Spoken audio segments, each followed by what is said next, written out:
Please tell us a little bit about yourself and why you want to be a board member.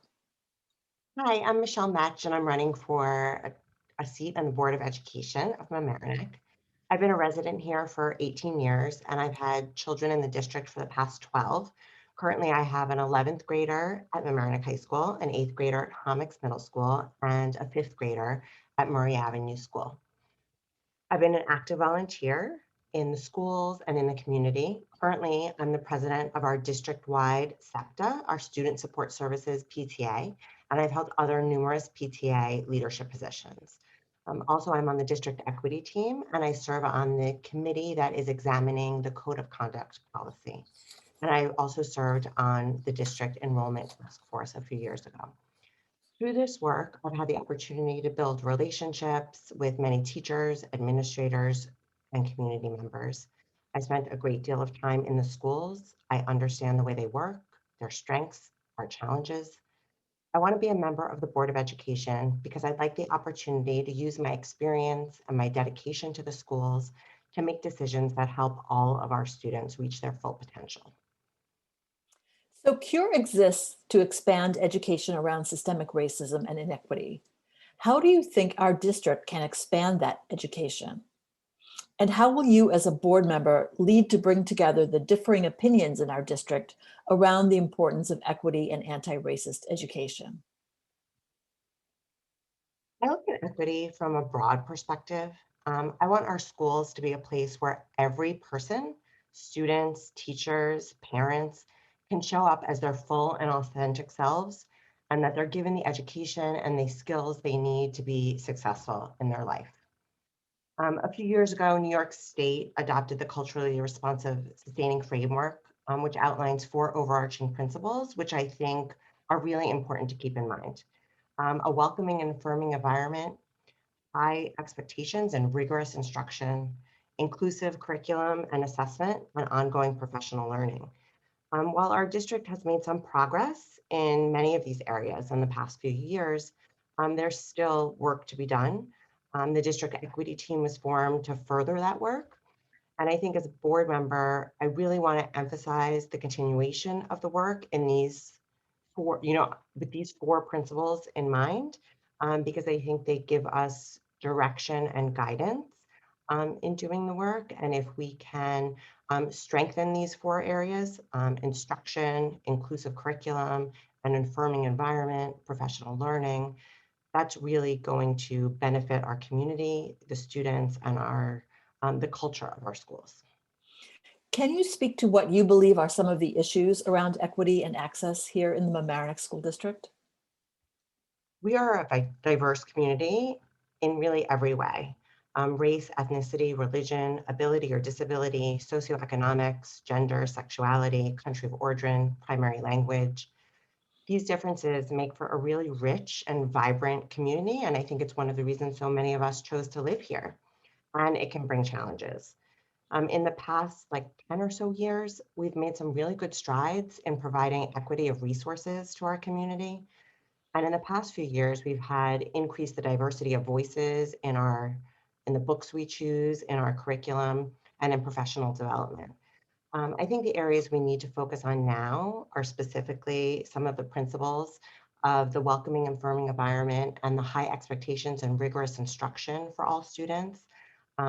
We've done good work partnering with community organizations like the STEM Alliance with their co-op camp for low-income students and their digital equity initiatives, and also with the Mamaroneck Schools Foundation, who just funded a grant for social justice curriculum at Murray Avenue School.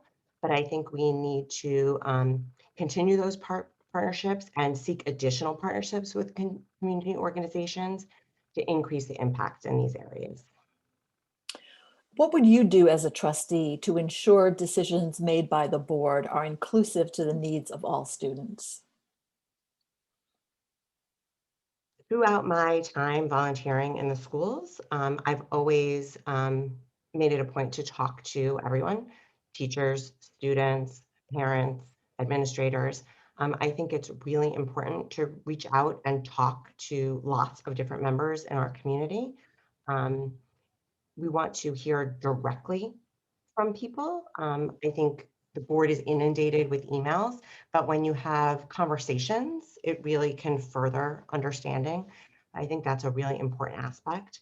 A skill that I would bring to the board is my ability to think about complex issues from multiple perspectives in order to hone in on what is in the best interest of the district as a whole and its students. I get that from my background as a psychologist.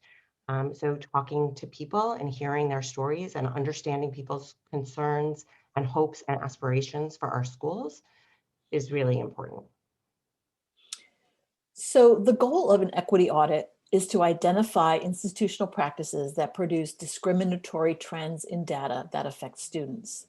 Schools and districts conduct audits to analyze data in various key areas such as systems and structures, quality instruction, student achievement, and hiring practices. Do you believe the Mamaroneck School District should engage in such a process? Why or why not? I do believe we should engage in such a process. I think it's extremely important to constantly evaluate our practices, procedures, curriculum, and all of that to make sure that we are functioning really in accordance with our values, our mission, and our goals. I think sometimes it makes sense for it to be an internal audit through a committee or a task force. And other times it necessitates an outside consultant to provide a much needed perspective on work that we're doing. I know part of the district equity plan includes hiring an outside auditor, and I believe the scope of that audit is still being determined, but I really look forward to hearing about what that auditor discovers and understanding what it means and how we could use that data and information to make adjustments to plan for the future. So how will you incorporate voices that are often left out of decision-making in our community? So as mentioned earlier, I believe it's critically important to speak to different people who represent different points of view and opinions. And that's really all points of view and opinions. Sometimes the loudest voices are not the majority. So I think as a board member, it's important to talk to as many people as you can to find out not just the opinions of the people that bring their information to the board, but to people who might be hesitant or unable to voice their opinion.